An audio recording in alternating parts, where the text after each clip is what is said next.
한동훈 비대위원장이 거듭 이기는 선거를 하겠다는 말을 하고 있는데요. 사천 논란에도 불구하고 윤희숙 전 의원 손을 들어준 모양새가 됐습니다.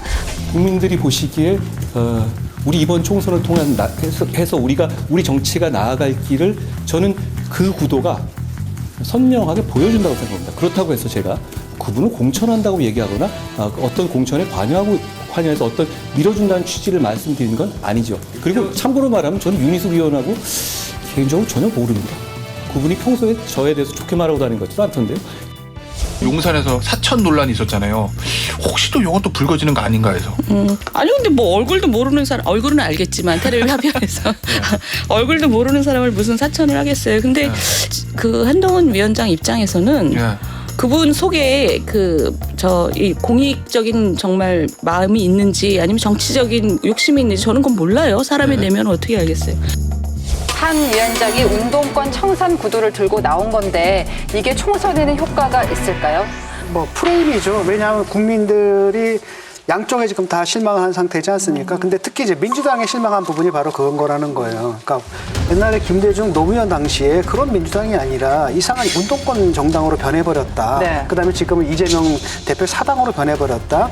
국민들이 굉장히 반감을 갖고 있어요. 그러니까 그걸 치느라고 이걸 프레임을 까는 건 저는 맞다고 봐요. 그 정권 심판에다가 또 이제 검사 독재? 그러니까 민주당에서 이렇게 치고 나오는데 검사 독재라는 건 우리한테 먹히질 않거든요. 왜 국민 여러분들 중에서 검사 독재 피해자 계십니까? 검사를 내가 만날 볼 일이 때는 많지. 한 분도 안 계시거든요.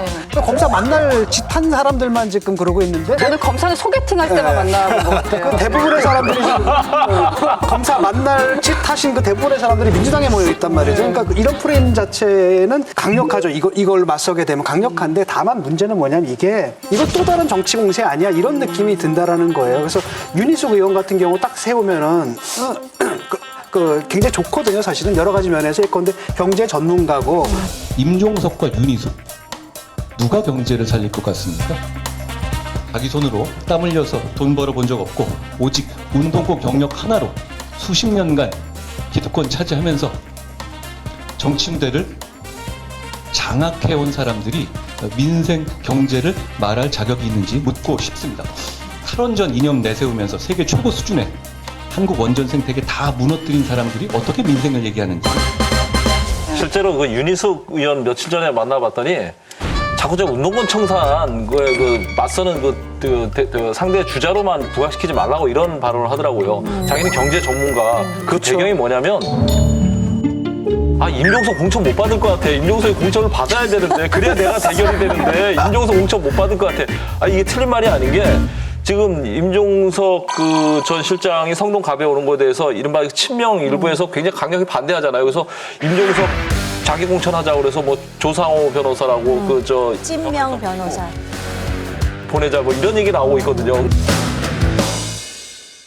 그러면은 임종석 전 실장이 나온다면은 그 상대로 윤희숙 의원은 적합하다고 보십니까? 저는 사실상? 적합하다고 봐요. 딱 좋죠. 어떤 부분에서 그럴까? 이번에 지난해 경제 성장률이 1.4%대로 주저앉았다고 하니까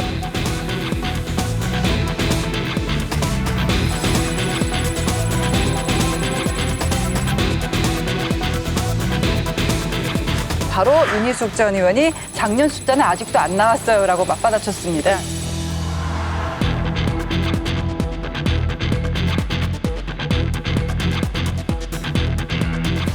제가 윤희숙 전 의원이 출마 선언하신다고 얘기를 어느 기자한테 전화를 받고 상당히 덕담을 해드렸어요. 국민의힘 후보군 중에는 좀 실력 있고 좋은 분이 오시는 것 같다. 뭐 이렇게 했더니 잔뜩 욕을 해놓으셨더라고요. 글쎄요, 저는 뭐 너무 싸우려 드시는 것 같은데 그러면 나중에 싸움꾼 소리를 피하기 어려울 거예요. 근데 이제 경제적으로 너무 무능력하다는 얘기를 이제 하시더라고요. 저에 대해서. 네. 경제를 너무 모른다 이렇게 얘기하시더라고요. 이제 제가 페이스북에 올린 글을 아마 그분이 부분 이제 발췌해서 비판하셨는데 뭐 몇 가지 작게는 그분 얘기가 틀리지 않았고요. 전체적으로는 제 얘기가 맞고 그렇죠. 그러니까 윤희숙 의원의 장점은 바로 뭐냐면 숫자로 얘기할 수 있는 분이거든요. 그러니까 저랑은 생각이 굉장히 많이 다른데도 불구하고 이분의 얘기는 또 들을 수밖에 없는 거예요. 숫자와 객관적 자료를 갖고. 그다음에 생각이 그렇게 극단적이지 또 않으세요. 굉장히 합리적이고 논리적이시기 때문에 이런 분들이 민주당과 맞서가지고 싸움을 좀 할 줄 아는 분이거든요. 네. 그러니까 딴 분들 딱 보면 도대체 정말 한숨이 푹푹 나오거든요. 싸움도 못하고 정말. 응? 그러니까 이제 윤희숙 의원이 이제 스타로 된 거는 이제 임차인 연설이죠. 임차인이라고 한 거고 또 하나 이제 그런 거는 이제 그 문제가 됐을 때 서초를 그만 던져버렸잖아요. 그런 점들이 어필을 한 거고 그래서 그렇기 때문에 이번에 다시 들어올 수 있는 거고 확실히 한동훈 위원장 입장에서 보면 문재인 정부하고 다른 그 굉장히 구체적인 경제 정책이나 뭐 민생 문제를 해결할 수 있는 사람들이 국회에 들어와야 된다. 이제 이렇게 지금 얘기하고 있는 거 아닙니까? 김경률 회계사도 마찬가지로 그런 영역에서 이제 얘기하고 있는 거고. 이재명 대표도 아마 이 부분을 의식을 하는 것 같은 게 한 위원장의 운동권 청산 자객 출마를 두고 남의 눈에 티보다는 자기 눈에 들보를 먼저 보도록 노력해야 한다면서 비판을 했거든요. 운동권 청산이니 뭐 자객 공천 이런 얘기들이 있는 것 같은데 사실 지금 청산해야 될 가장 중요한 과제는 검사 독재입니다. 그리고 언제나 그래야 되는 것처럼 자기 눈에 남의 눈에 티보다는 자기 눈에 들보를 먼저 보도록 노력할 필요가 있다는 생각을 언제나 하고 있습니다. 아무 말이나 막 하시는 것 같은데. 그리고 지금 본인도 운동 586, 686 운동권을 청산하려고 그러신 거 아니에요? 임종석 배제하려고 그런 거 아닙니까? 검사 독재라는 게 있어요? 그게 무슨 말이죠? 검찰 독재? 검사 독재? 그럼 글쎄요. 그러면 민주당에서는 이성윤도 나오고 신성식도 나온다고 하잖아요. 그럼 그 사람들이 독재를 한다는 뜻입니까? 그렇게 말할 수 있는 부분이 아니죠. 현실에 없는 얘기를 만들어서 현실에서 자기가 받고 있는 여러 공격 포인트를 피하려는 것은 저는 적당하지 않다고 생각합니다. 이재명 대표 입장에서는 뭐가 곤혹스럽냐면 본인이 이제 윤석열 프레임을 만들고 싶죠. 그나마 그게 제일 유리한 거니까. 그런데 이제 국민의힘에서는 한동훈 대 이재명 프레임을 만들고 있잖아요. 그래서 거기에다가 뭐 검사 독재 이렇게 해서 묶으려고 그러는데 또 한 명의 대권 주자인 원희룡이 딱 와서 그냥 개항을 해서 붙어 있잖아요. 딱 깃발 먼저 꽂아버렸어요. 그리고 이제 그러니까 원희룡은 원희룡 대 이재명으로 이 선거를 치르고 싶은 거예요. 그리고 이제 프레임 싸움이 있는 거죠. 그 돌덩이 치우겠다고 얘기한 거니까. 한동훈도 그렇게 협공을 당하고 있는 상황이거든요. 그렇게 자꾸만 가다 보면 대통령실이 더 나서지만 않으면 대통령은 잘 안 보이게 되고 결국 이런 분들이 이제 새로 영입 인사들 계속 배치하다 보면 어느새 이 당은 한동훈 당으로 돼 있고 미래 경쟁하는 사람들이 한 7, 8명쯤 보일 거예요. 아, 저 사람들은 다음 대통령 선거나 서울시장 선거에 나올 것 같아. 그럼 여기가 미래 후보군이 많아 보이잖아요. 네. 그러면 여기가 미래가 좀 밝은 정당인데 저기는 그렇게 두각을 나타내서 할 수가 없어요. 왜냐하면 경쟁자들을 지금 다 이재명 대표 쪽에서 다 정리하고 있는 상황 아닙니까? 그러니까 그런 면에서 보면 한동훈 위원장이 지금은 경쟁자들을 제거하는 게 아니라 그 경쟁 구도를 뭐 되게 민감하게 보지 않고 하고 있으니까 그게 이기는 공천이죠. 그렇긴 한데 이제 이게 대선이 아니고 총선이잖아요. 그렇기 때문에 좀 민감한 부분이 있고요. 그런데 이제 총선이 끝난다 하더라도 다른 정권과 다른 점은 대통령의 임기가 여전히 3년이 남아 있거든요.